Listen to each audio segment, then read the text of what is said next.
Bonjour à tous, avec nos frères et sœurs aussi sur la vidéo.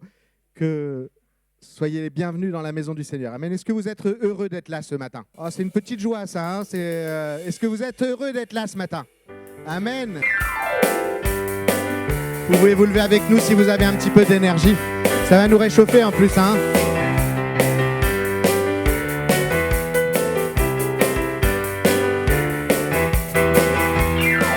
De nos montagnes et nos vallées, de nos montagnes et nos cités, un peuple nombreux s'assemble pour le Dieu et proclamer ensemble qu'il est le Créateur, qui a fait de nous sa demeure pour être sel et lumière.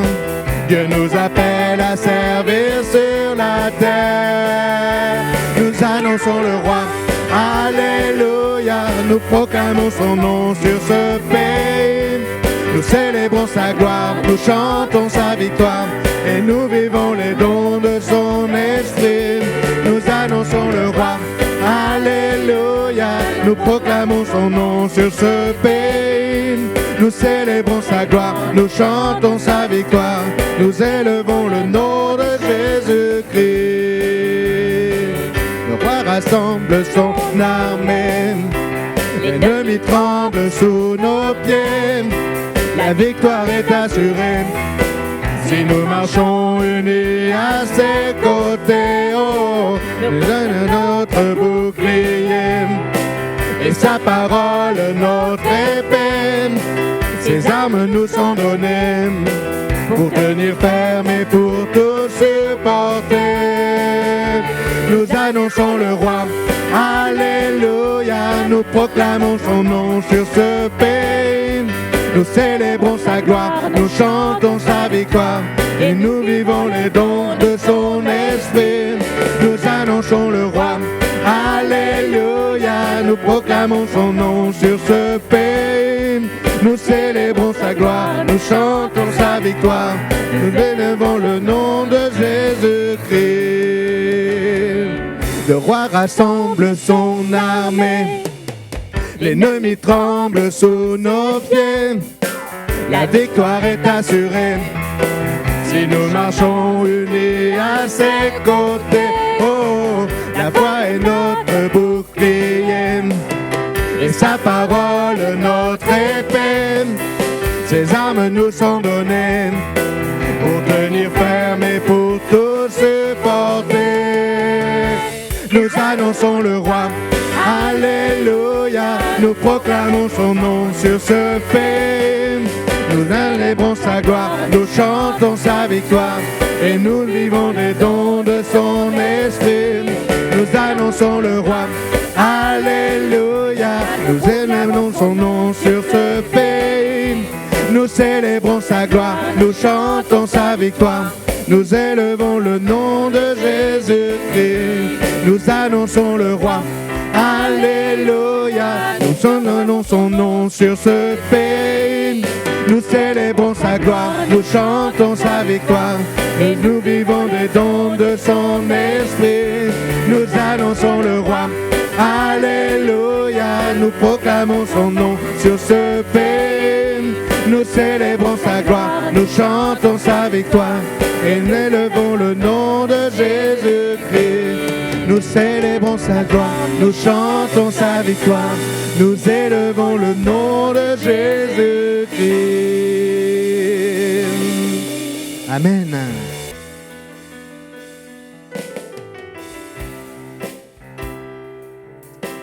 Jésus, te louons ce matin.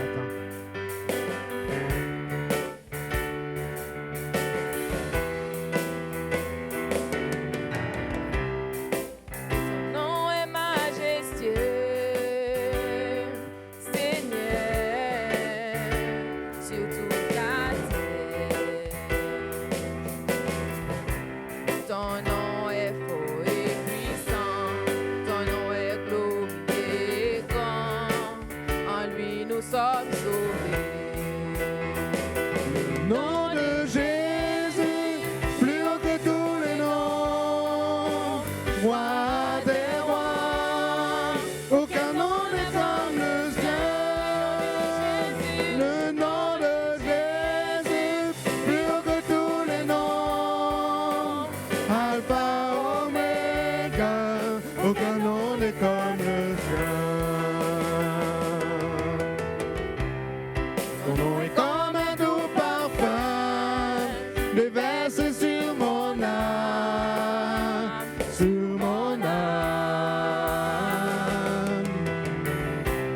En ton nom, nous surmontons tout. En ton nom, nous avons la victoire. Ton nom est tout puissant. Le nom de Jésus, plus haut que tous les noms. Roi des rois, aucun nom n'est comme le sien. Le nom de Jésus, plus haut que tous les noms. Alpha, Oméga, aucun nom n'est comme le sien.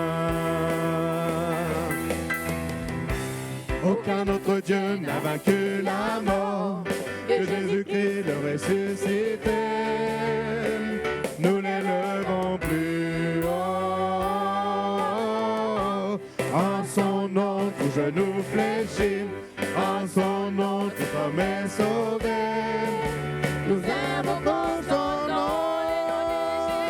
Le nom de Jésus, plus haut que tous les noms. Roi des rois, aucun nom n'est comme le sien. Le nom de Jésus, plus haut que tous les noms. Alpha, Oméga, aucun nom n'est comme le sien. Aucun autre Dieu n'a vaincu la mort que Jésus-Christ le ressuscité. Nous l'élevons plus haut. En son nom, tout genou fléchit. En son nom, tout homme est sauvé. Nous invoquons son nom. Aucun autre Dieu n'a vaincu la mort que Jésus-Christ le ressuscité. Nous l'élevons plus haut. En son nom, tout genou fléchit. En son nom, tout homme est sauvé. Nous invoquons son nom. Le nom de Jésus, plus haut que tous les noms. Roi des rois, aucun nom n'est comme le sien. Le nom de Jésus, plus haut que tous les noms. Alpha, Oméga, aucun nom n'est comme le sien. Le nom de Jésus, plus haut que tous les noms. Roi des rois, aucun nom n'est comme le sien. Le nom de Jésus, plus haut que tous les noms. Alpha, Oméga, aucun nom n'est comme le sien. Le nom de Jésus, plus haut que tous les noms. Roi des rois, aucun nom n'est comme le sien. Le nom de Jésus, plus haut que tous les noms. Alpha, Oméga, aucun nom n'est comme le sien.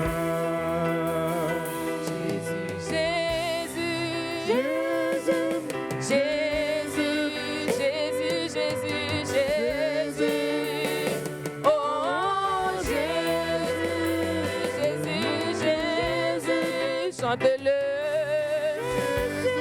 invoquez-le.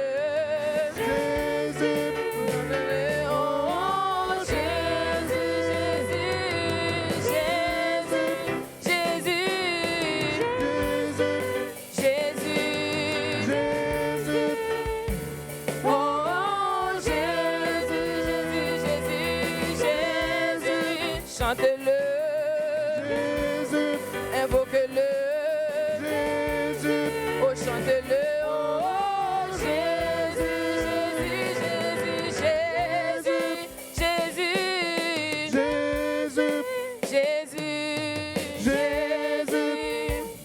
oh Jésus, nom de Jésus, plus haut que tous les noms.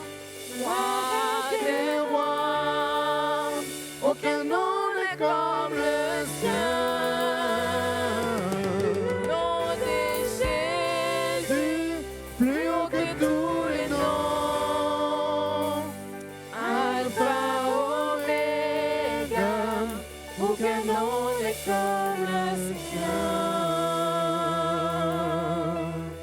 Je voulais ce matin qu'on reste toujours dans la veine de, de la Pâque, n'est-ce pas? Qu'on continue par parler de la victoire de notre Seigneur Jésus. Je voudrais vous inviter à lire ensemble avec moi dans le livre, l'Évangile de Jean, chapitre 19.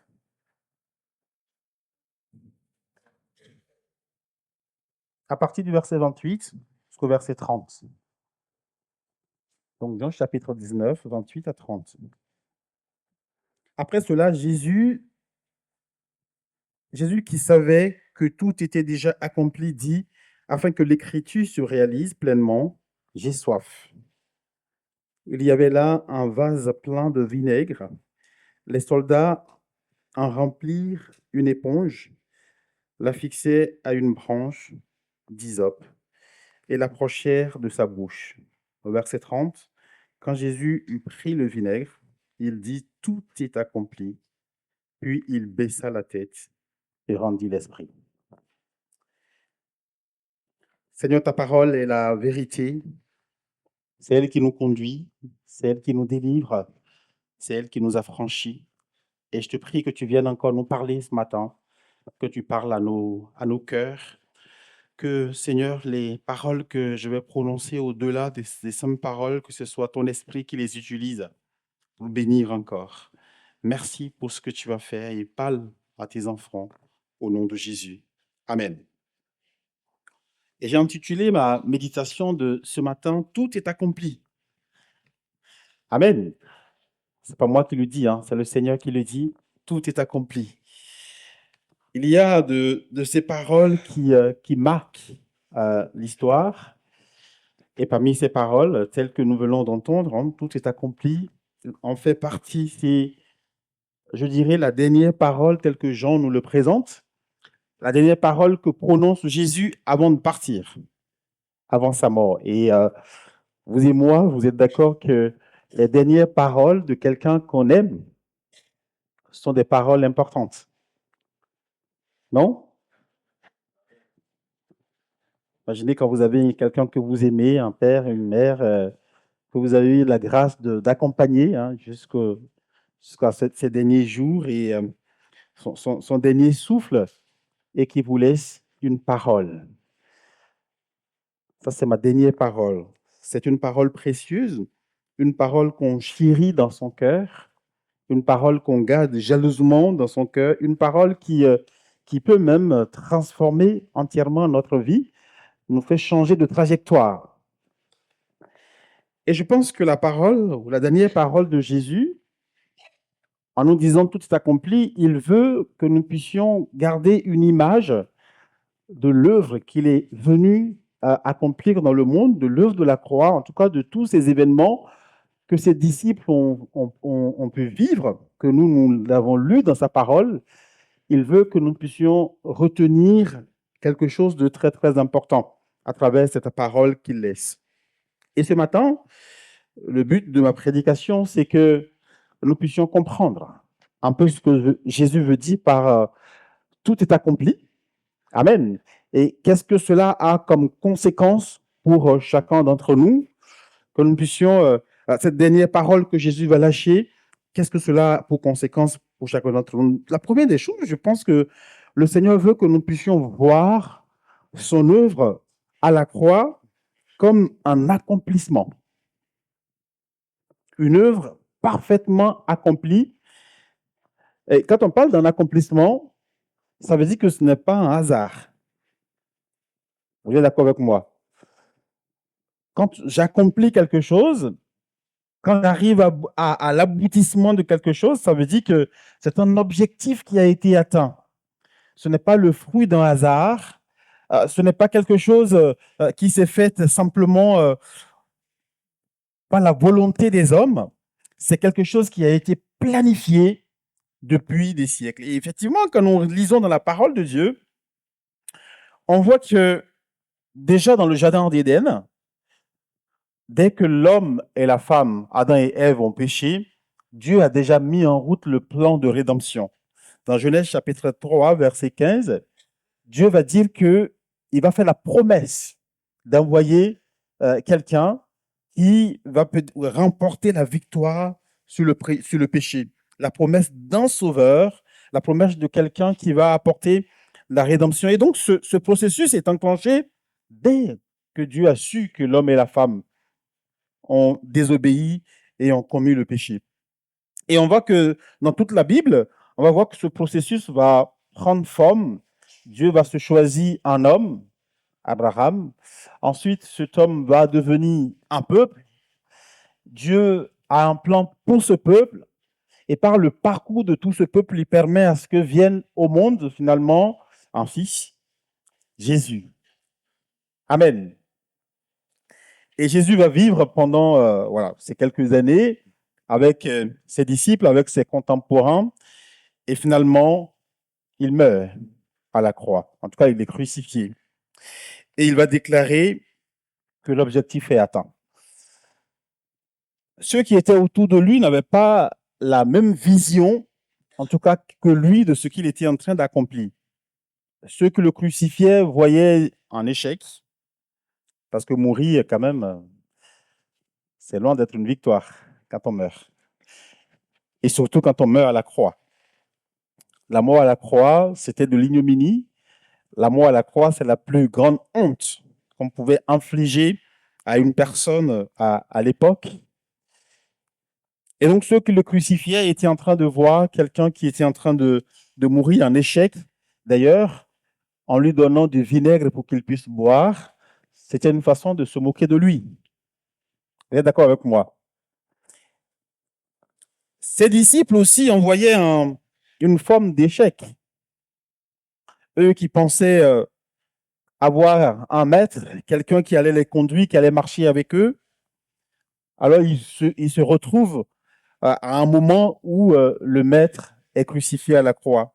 Les Juifs en voyaient aussi un échec puisqu'ils s'attendaient au Messie, ils s'attendaient à quelqu'un qui viendra délivrer leur peuple de la main des oppresseurs, de la main des Romains, et ils vont y voir également comme un échec. Mais Dieu, le Seigneur, lui, il y voyait un accomplissement.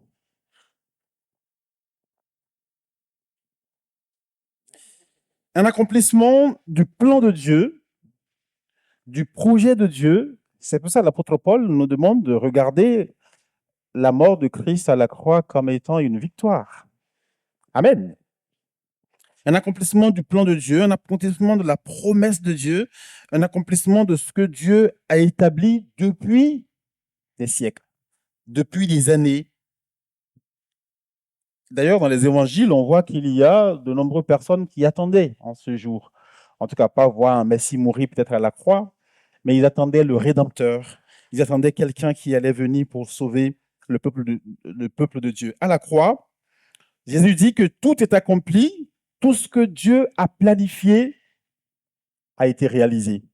C'est le summum, on va dire, de l'accomplissement de l'œuvre rédemptrice de Christ, en tout cas de Dieu, l'œuvre que Dieu a planifiée pour permettre à ce que l'humanité soit sauvée.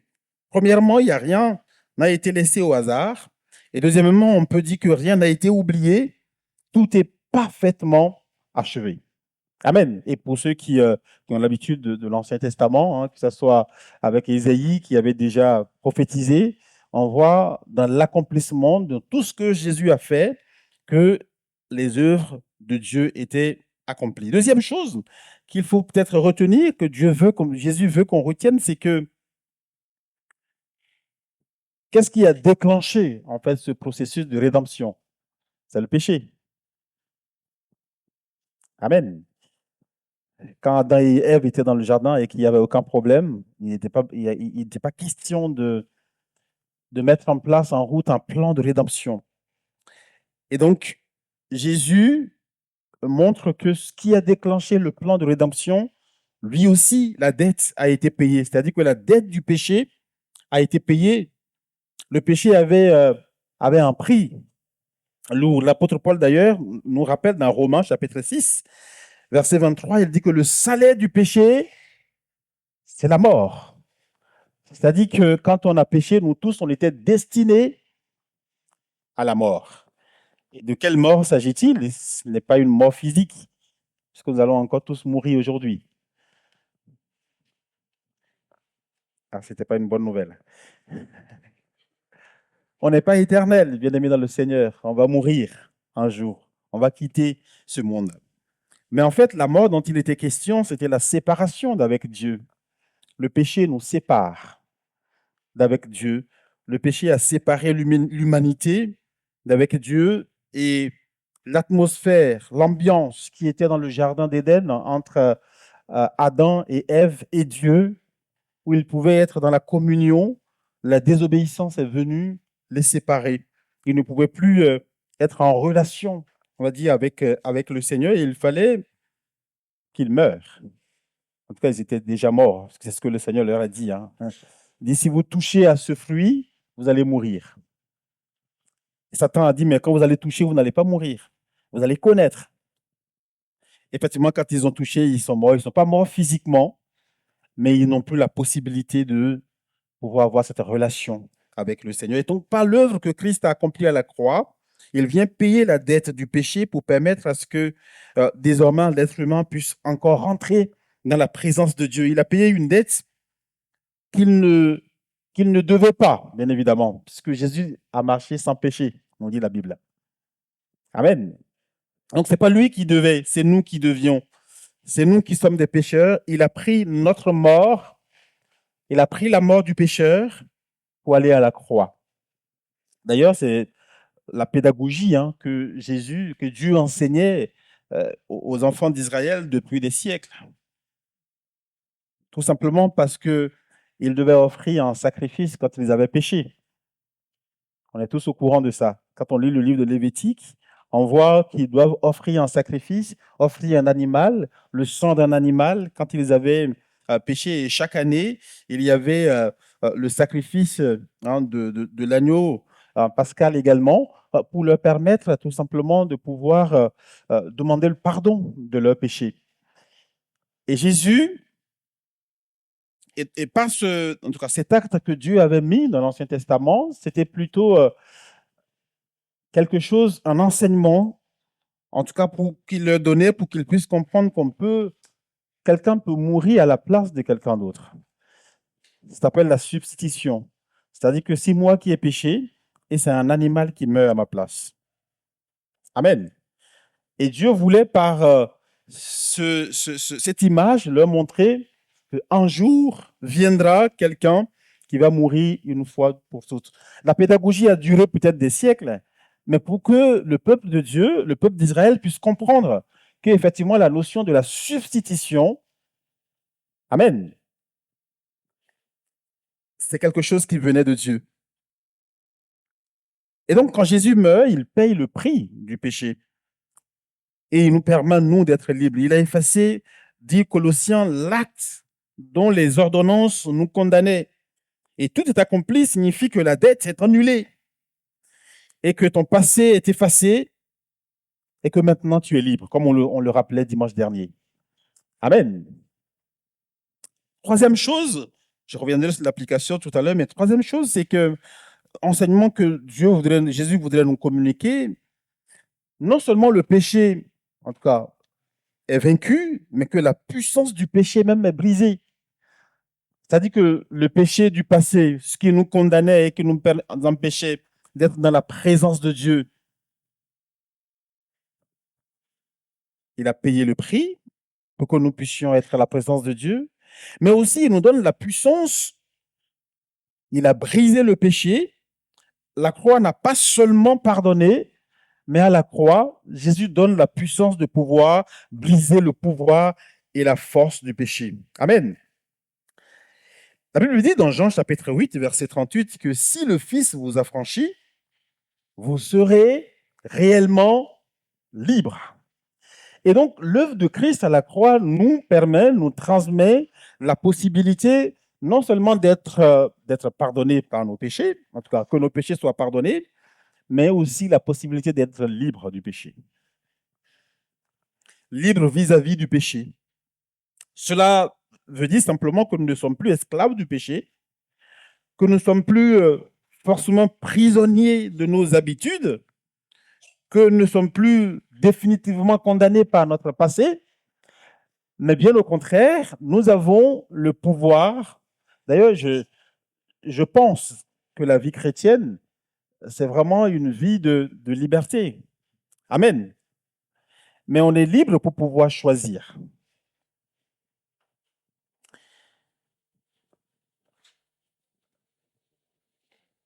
Et vous savez, parfois, c'est beaucoup plus simple d'être esclave que d'être libre pour choisir.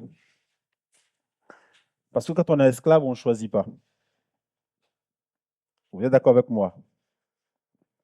Je pense que pour tous ceux qui ont eu des postes, en tout cas à responsabilité, à un moment donné, ils ont convoité le poste inférieur qu'ils avaient avant. C'est vrai ou pas? Parce qu'ils n'avaient pas le choix, enfin, il n'y avait pas de choix à faire. Ils exécutaient, et même ils pouvaient même se permettre de critiquer. Lui, prendre des décisions nulles. Mais une fois qu'ils sont devenus responsables et qu'ils doivent choisir, ils comprennent très vite que être responsable, ce n'est pas toujours le confort. Et je pense qu'être chrétien, c'est un peu ça. Quand on était esclave, on suivait simplement nos penchants, nos passions, sans réfléchir. Mais quand on devient libre maintenant, délivré des liens qui nous tenaient, on devient responsable. Amen. L'œuvre que Christ a accomplie à la croix, c'est pour nous rendre responsables. C'est pour cela qu'attention, il ne faut pas penser que Dieu va tout choisir pour nous et il choisit à notre place. Non. Il nous rend responsables pour que nous puissions choisir. Et c'est ça qui rend la vie chrétienne un peu, parfois très, très difficile. Parce qu'on a des choix à faire et on aurait aimé que Dieu choisisse pour nous. En tout cas, moi, j'aurais aimé qu'il choisisse pour moi. Non. Mais nous met devant des choix à faire, exactement comme le cas dans le Jardin d'Éden. Parce qu'on a tendance de penser que Dieu a créé des robots. Non, il a créé des êtres humains en leur dotant de capacité de choisir. Et à l'époque, ils étaient totalement libres et ils pouvaient vraiment choisir. Et malheureusement, ils ont fait le choix de choisir le mal. Et encore aujourd'hui, Dieu, par l'œuvre que Christ a accomplie à la croix, il nous redonne notre pouvoir et notre capacité de choisir. Il n'a pas cessé de répéter aux enfants d'Israël dans leur parcours, « Je mets devant toi, il y a le mal et il y a le bien. Mais je te conseille, choisis le bien. » Amen. Et il nous dit la même chose encore aujourd'hui. Choisis le bien. Sois responsable. Et il faut faire attention à certaines prières qu'on fait. Seigneur, je veux vraiment que tu choisisses pour moi. Et peut-être qu'on n'entend pas sa voix et dit jamais je ne choisis pour toi. La première fois qu'il a choisi une femme à Adam, vous savez ce qu'il a dit après? C'est toi qui m'as choisi cette femme-là. Non, je rigole. C'est une parenthèse. Et du coup, depuis, le Seigneur dit, mais choisis toi-même. C'est pareil. Parfois, des jeunes, quand ils veulent se marier, ils veulent avoir une révélation. Dans le jeûne et la prière, Seigneur, montre-moi la femme. Très souvent, ça ne marche pas comme ça. Hello. C'est vrai ou pas? Il y a des exceptions. Le Seigneur peut faire grâce, et je ne sais pas. Mais en fait, il veut nous rendre responsables. Choisis toi-même. Mets en route ta réflexion, ton imagination, ta capacité de discernement. Et je mets autour de toi la parole, je mets autour de toi des hommes et des femmes sages, je mets autour de toi des conseillers, il met tout autour de toi. Mais la responsabilité te revient. Et très souvent, quand les gens, parfois certains, pas à Nier, c'est ailleurs. Quand ils viennent rencontrer le pasteur en entretien avec un sujet, ils attendent à ce que le pasteur leur dise, voilà ce que tu dois faire. Je sais qu'il y a peut-être avec moi, il y en a qui repartent déçus. Parce qu'il dit, ben, on a échangé avec lui, mais bon, il ne nous a pas vraiment dit ce qu'il faut faire. Non, ce n'est pas à moi de dire ce que tu vas faire. Amen. En tout cas, ce n'est pas mon rôle, ce n'est pas ma mission. C'est parce que le Seigneur, je suis là pour... Peut-être que si tu ne comprends pas quelque chose, que je puisse t'aider avec de ma petite fenêtre, comme le dirait quelqu'un d'autre, hein, pour te permettre à ce que tu puisses comprendre la parole, la pensée de Dieu. Mais ce n'est pas moi qui l'ai choisi pour toi. Christ nous a rendus libres pour que nous puissions choisir. Amen. Et troisième chose, c'est qu'il nous donne aussi, à travers l'œuvre que Christ a accomplie à la croix, l'accès à Dieu est ouvert. Je disais tout à l'heure que Adam et Ève étaient chassés du jardin, il n'y avait plus cette communion avec le Seigneur, mais maintenant, l'accès à Dieu est ouvert. Dans l'Ancien Testament, il fallait passer par l'entremise de quelqu'un pour pouvoir avoir accès à Dieu. Vous savez qu'il y avait dans le temple, déjà dans le tabernacle, mais aussi dans le temple, 3 parties. Il y avait le lieu, le pavis, où tout le monde pouvait venir. Il y avait le lieu saint, où se déroulaient les sacrifices. D'accord? Donc, si tu amènes un animal que tu dois sacrifier, tu viens, tu le confies au prêtre. N'est-ce pas? Avec tout le rituel qu'il faut. Et eux, ils se chargent d'aller le sacrifier pour toi. Ça, c'était ce que Dieu avait mis en place. Et le lieu très saint, il n'y a qu'une seule personne qui y va une fois par an pour apporter en fait comment on appelle, le sang de l'animal qui est tué en sacrifice, en holocauste pour tout le monde. Et en fait, il va offrir l'holocauste, il va offrir le sacrifice une fois par an pour tout le monde. Donc en fait, alors que dans le lieu très saint, c'était le lieu de la présence de Dieu, parce que c'est là qu'il y avait l'arche de l'alliance. Amen. Et vous savez très bien, quand Jésus est mort à la croix, ce qui s'est passé, le rideau qui séparait le lieu saint du lieu très saint s'est déchiré. Vous dites maintenant, désormais, tout le monde a accès. Il n'y a plus d'intermédiaire entre vous et Dieu, entre moi et Dieu. Personne n'est intermédiaire. Amen. Dieu, il met dans sa grâce autour de nous des gens pour nous aider, pour nous accompagner à grandir dans la foi, mais ils ne sont pas des intermédiaires entre vous et Dieu. Il n'y a plus d'intermédiaire. Christ a brisé, il nous a rendus libres.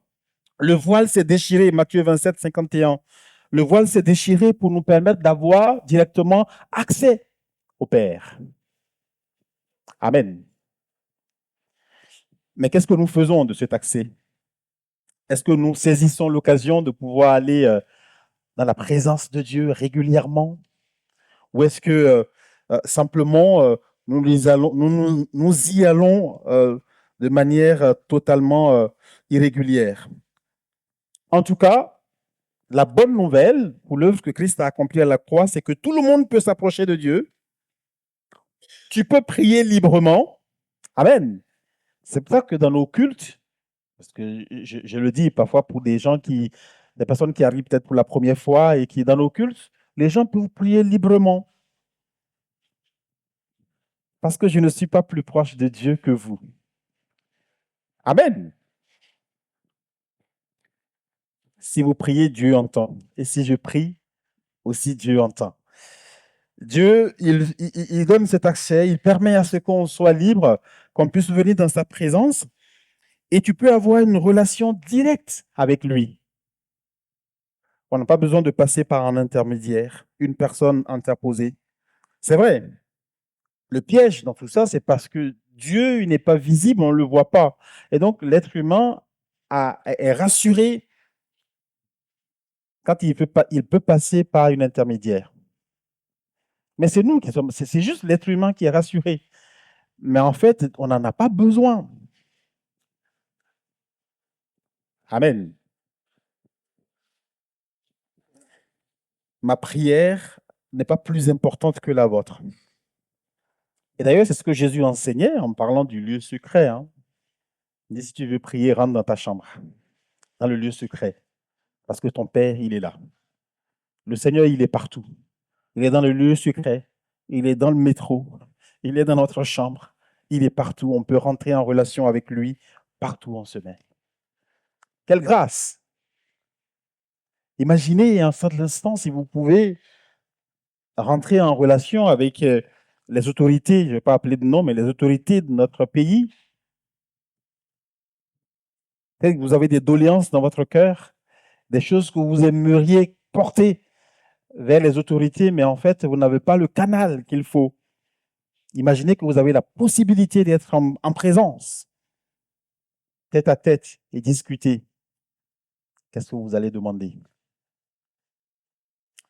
Mais le Seigneur, celui qui a créé le ciel et la terre, nous donne l'opportunité de nous présenter devant lui, de pouvoir lui parler de notre cœur, de notre vie, de notre être. Amen. Et cinquièmement, c'est que la victoire, déjà, Jésus veut qu'on puisse voir son œuvre comme une victoire. J'ai dit tout à l'heure que certains le voyaient comme un échec, mais lui, il veut qu'on puisse voir cela comme une victoire, mais une victoire totale et définitive. Une victoire sur le péché, sur la puissance du péché, une victoire qui est définitive. Ce n'est pas une victoire partielle. Satan, quand il a réussi à clouer Christ à la croix, pensait qu'il avait gagné. Mais en réalité, il a été vaincu. C'est ce que nous déclare la parole de Dieu. Colossiens 2, chapitre 15, dit Jésus a dépouillé les dominations, les autorités, les principautés, et il les a livrées publiquement à la croix. Amen. Et cette victoire, elle date depuis plus de 2000 ans maintenant, et elle est totale. Ce n'est pas une victoire partielle. C'est la victoire sur le péché, c'est la victoire sur Satan, c'est la victoire sur les démons, c'est la victoire sur les ténèbres, c'est la victoire sur la mort. Amen. Et qu'est-ce que cela, tout cela, vient nous apporter en fait en termes d'application? Qu'est-ce que ça change en toi? Qu'est-ce que ça doit changer dans notre vie, dans notre manière de vivre? D'abord, premièrement, c'est que nous n'avons plus à nous battre pour être acceptés, ni pour être acceptés par Dieu, ni pour être acceptés par qui que ce soit. Parce que notre valeur ne dépend pas de l'acceptation des autres. Notre valeur dépend de ce que Dieu dit de nous. Amen. Et ça, c'est très important, bien aimé, dans le Seigneur. Dieu t'a déjà accepté en Christ. Et il t'accepte tel que tu es. Il n'a pas attendu que tu sois transformé avant qu'il ne t'accepte. Dieu t'accepte tel que tu es. Il t'aime tel que tu es. Quel amour! Je pense que c'est un amour qu'on recherche dans notre monde. De voir quelqu'un qui nous accepte tel que nous sommes. Et donc, nous n'avons pas besoin, je le dis clairement à quelqu'un ce matin, ce n'est pas en faisant des efforts que tu te ferais accepter par le Seigneur. Il t'a déjà accepté par l'œuvre à la croix. Vous savez, très souvent, l'évangile de la grâce, c'est quelque chose qui vient nous bouleverser. Parce qu'autant nous comprenons théologiquement ou théoriquement la grâce, autant nous avons du mal. Parce que nous vivons dans un monde de mérite.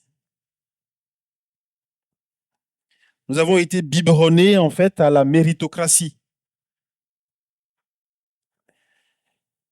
Et donc même dans la présence du Seigneur, on se dit, oh là là, parce que j'ai eu une mauvaise pensée, c'est sûr que là, il me rejette. Bien évidemment, Dieu veut nous transformer. Amen. À son image. Mais il veut nous transformer par son amour. Pas en nous rejetant. Est-ce que l'amour rejette? Est-ce que l'amour rejette? Non, l'amour ne rejette pas. L'amour ne fait pas du mal. L'amour ne soupçonne pas le mal. L'amour est bienveillant. Christ nous a déjà acceptés à la croix par l'œuvre qu'il a accomplie. Et ça, nous devons le graver dans notre cœur, dans notre esprit, que nous sommes acceptés de Dieu, qui que nous soyons. Deuxième chose que cela doit impliquer, c'est le refus de vivre dans la culpabilité.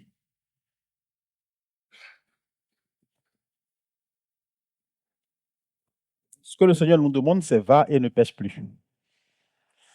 Et va et ne pêche plus, ça veut dire continue pas progresser. Les théologiens l'ont appelé la sanctification. Amen.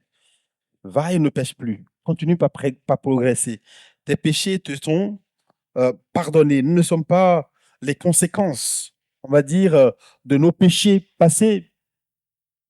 Parce que Dieu peut se servir des pires choses que nous avons pu vivre pour nous transformer. Troisième élément, c'est que nous n'avons plus à vivre dans la peur, mais nous avons à vivre plutôt par la foi. Parce que Christ a vaincu le diable, il a vaincu l'ennemi, il a vaincu les principautés, nous n'avons plus à vivre dans la peur. Nous avons à vivre par la foi. La foi, c'est quoi? C'est marcher, avancer, même quand on sent qu'il y a un obstacle devant. La foi, c'est faire confiance en ce que Christ a fait à la croix et continuer par avancer avec lui. Et je veux simplement que nous puissions comprendre, bien-aimés dans le Seigneur, que la peur vient de l'ennemi. Amen. Alors, ce n'est pas la peur parce que je voulais faire un accident et que ça, c'est normal. C'est une peur qui vient, une émotion que je ressens.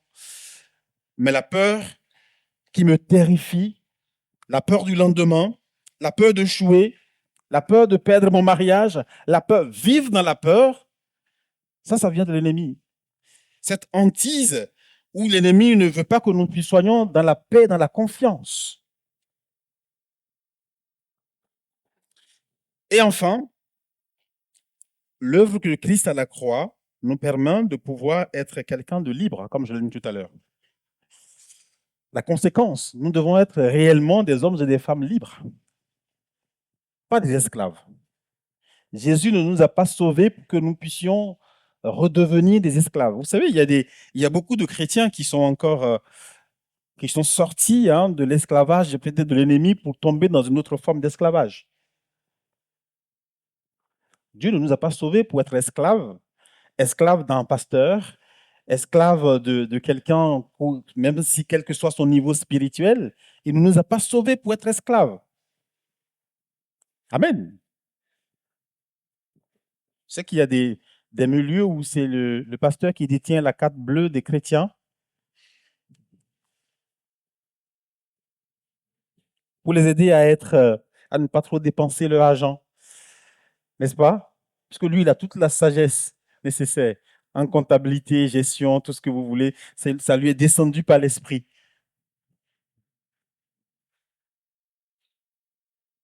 Il y a des gens qui font gérer leur couple, en fait, par d'autres personnes. Ils font gérer leur couple, pas que ce soit, je dis pasteur, mais ça peut être tout simplement une autre influence qui gère leur couple, leur vie de famille.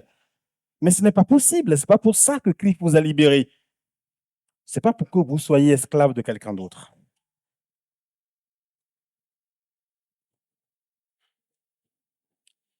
Et pour ne pas être esclave, il faut s'appuyer sur tous les éléments que le Seigneur nous donne pour être un homme et une femme libres. Amen. Tant sur le plan social, mais aussi sur le plan spirituel. Dieu ne veut pas que nous soyons esclaves d'autre chose, esclaves de la pornographie, esclaves des images, esclaves de nos yeux.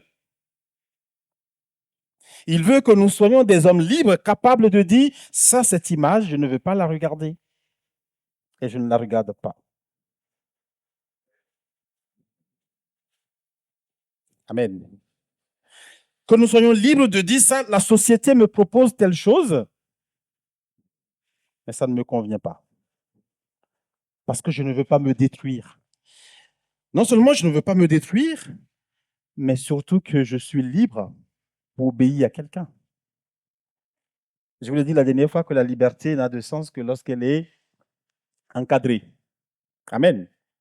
Et pour qu'elle soit encadrée, c'est qu'elle est encadrée par quelqu'un. Il n'y a jamais quelqu'un de totalement libre dans le monde qui fait ce qu'il veut, quand il veut. On est libre, toujours libre pour obéir à quelqu'un, même en démocratie.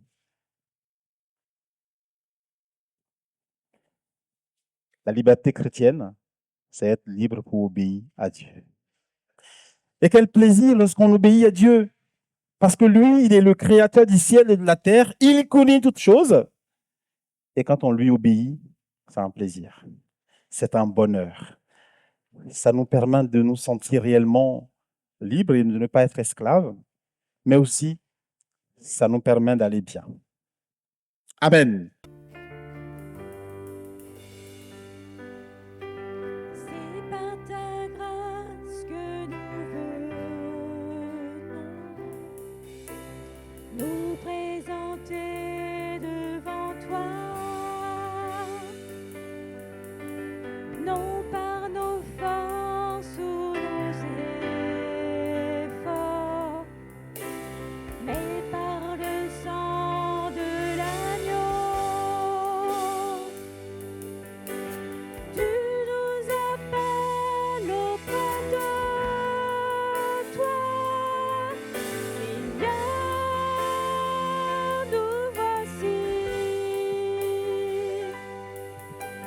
Tu nous attires auprès de toi, par ta grâce nous voici. Ta grâce nous voici. Si tu comptais tous nos péchés, qui vivrait?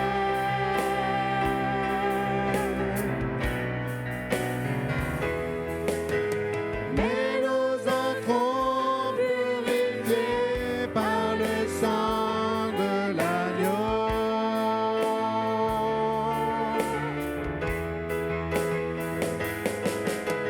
Si tu comptais tous nos péchés, qui vivrait?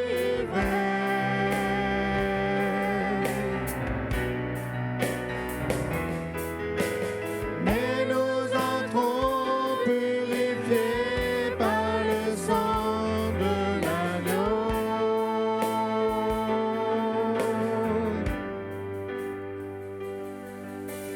C'est par ta grâce que nous venons nous présenter devant toi, non par nos forces ou nos efforts, Mais par le sang de l'agneau, tu nous appelles auprès de toi, Seigneur, nous voici. Tu nous attires auprès de toi, par ta grâce nous voici. Ta grâce nous voici. Si tu comptais tous nos péchés, qui vivrait?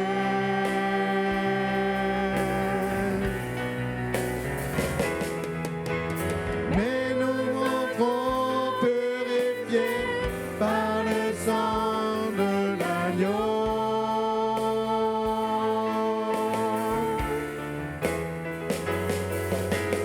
Si tu comptais tous nos péchés, qui vivrait?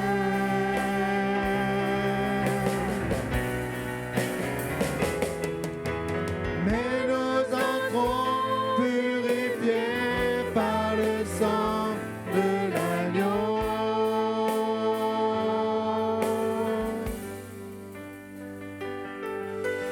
c'est par ta grâce que nous venons nous présenter devant toi,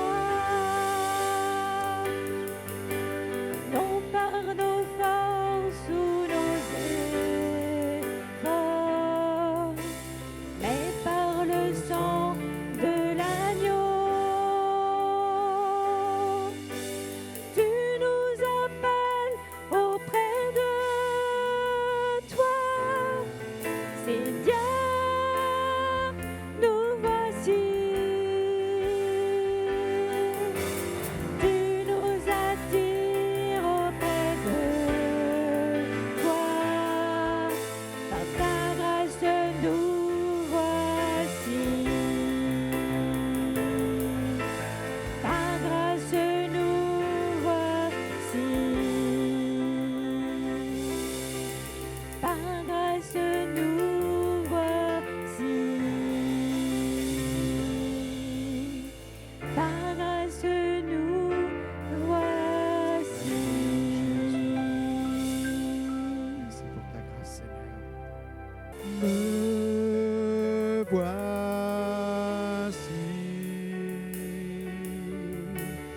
ébloui devant ta face, libre par le don de ta grâce.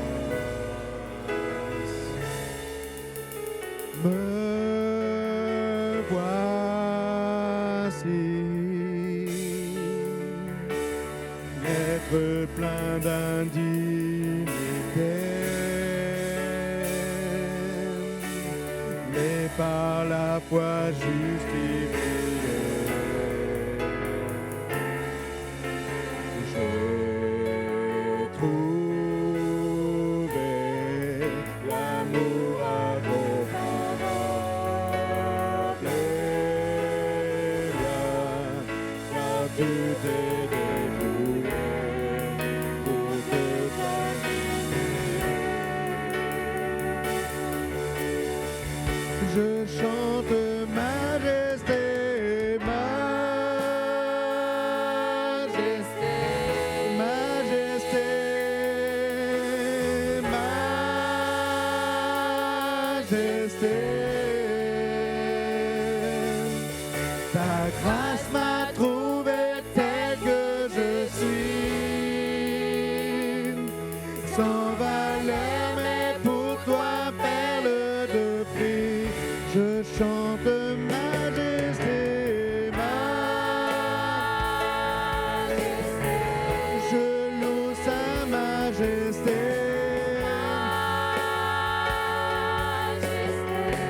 Ta grâce, Seigneur. Par ton amour, je suis construit, sans valeur, mais pour toi, perle de prix. Me voici,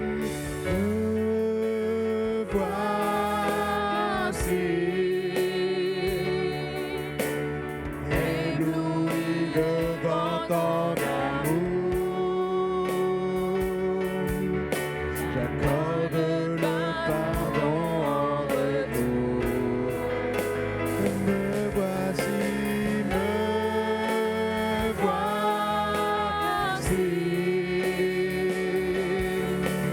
tu désires me combler, m'embraser de ta sainteté. J'ai trouvé l'amour incomparable et bien, car tu t'es dépouillé pour te sacrifier. Majesté,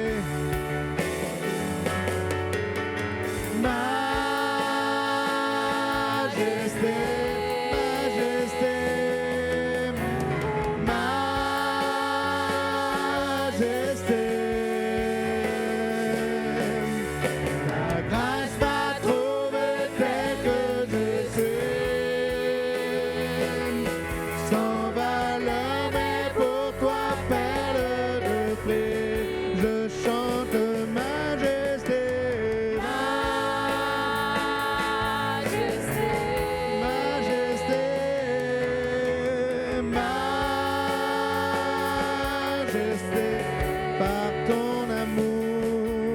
Par ton amour, je suis transformé en présence. En présence de ta majesté.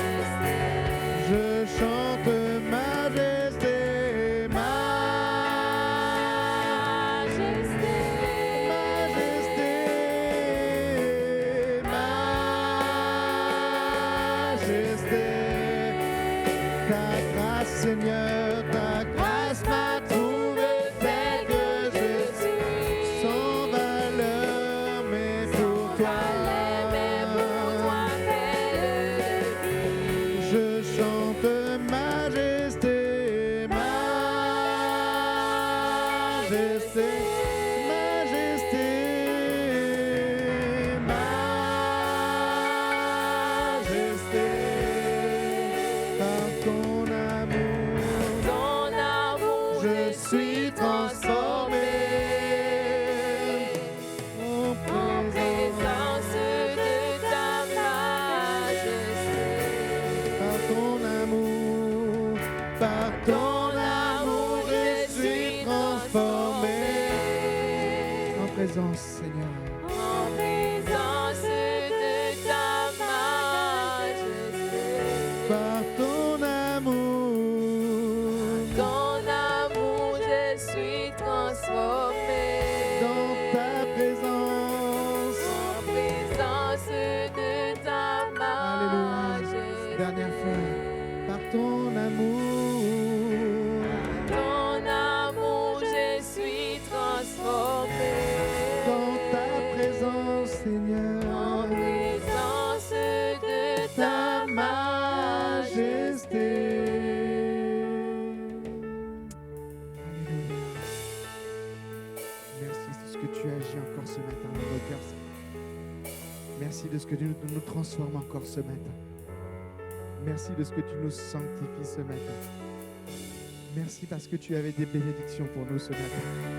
Nous voulons nous en saisir ce matin, Seigneur. Nous laisser saisir par toi. Nous les laisser, Seigneur, transformer par toi. Agis, Seigneur, par ton bon esprit. Amen.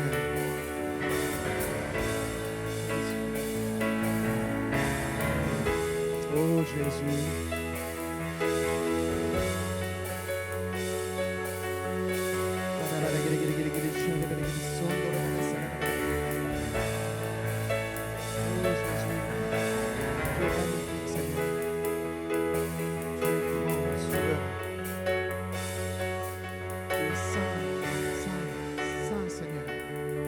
Oh Jésus, purifie nos cœurs encore. Nous avons soif de toi. Nous avons soif de ta présence, Seigneur, dans nos vies. Nous avons soif de ton action dans nos cœurs, Seigneur. Nous voulons voir ta puissance à l'œuvre. Nous voulons te voir transformer, Seigneur. Merci de fortifier ton Église, de la relever, de la transformer, Seigneur. Merci de nous faire grandir en toi ce matin, Seigneur. Tu es celui qui est tout puissant, Seigneur. Tu es capable. Même les cas désespérés, Seigneur. Même les cas les plus difficiles. Tu nous relèves, Seigneur. Tu nous guéris. Nous voulons louer ton nom ce matin, Seigneur.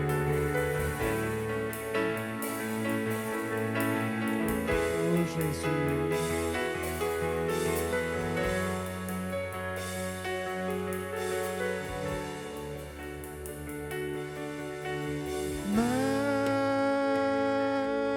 Majesté,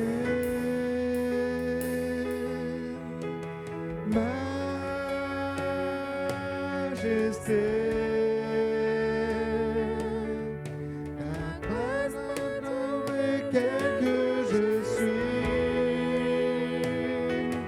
sans valeur, mais pour toi, pelle de prix, je chante majesté, majesté, majesté,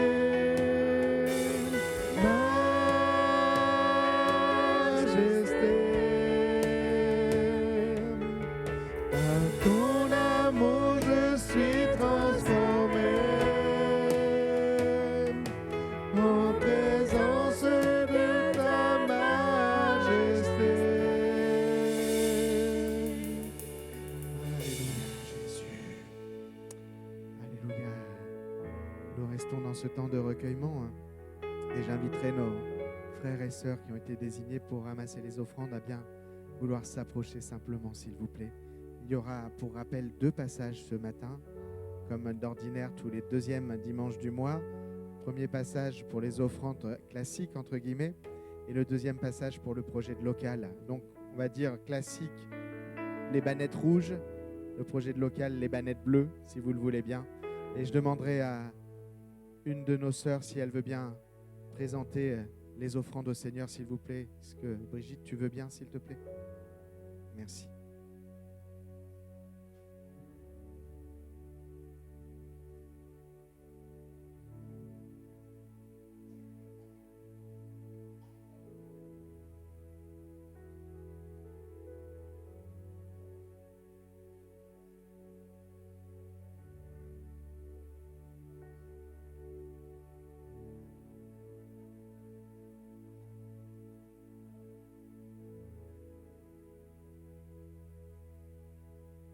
Alléluia. Amen. Et si vous avez encore un peu d'énergie quand même si nous restons dans la présence de Dieu, le cœur devant lui, nous voulons peut-être aussi mettre un peu d'énergie et je vous inviterai peut-être à vous lever pour chanter ce chant qui dit simplement « À toi la gloire ressuscité ». Amen. Nous parlons encore une fois de Jésus. Il est mort sur la croix du Calvaire, mais il est également ressuscité. Et nous pouvons nous approcher de lui ce matin avec une entière confiance. Amen.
toi la victoire pour l'éternité.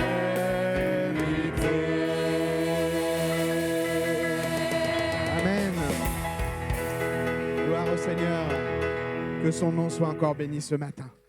Nous le célébrons, fêtons le ressuscité. Amen.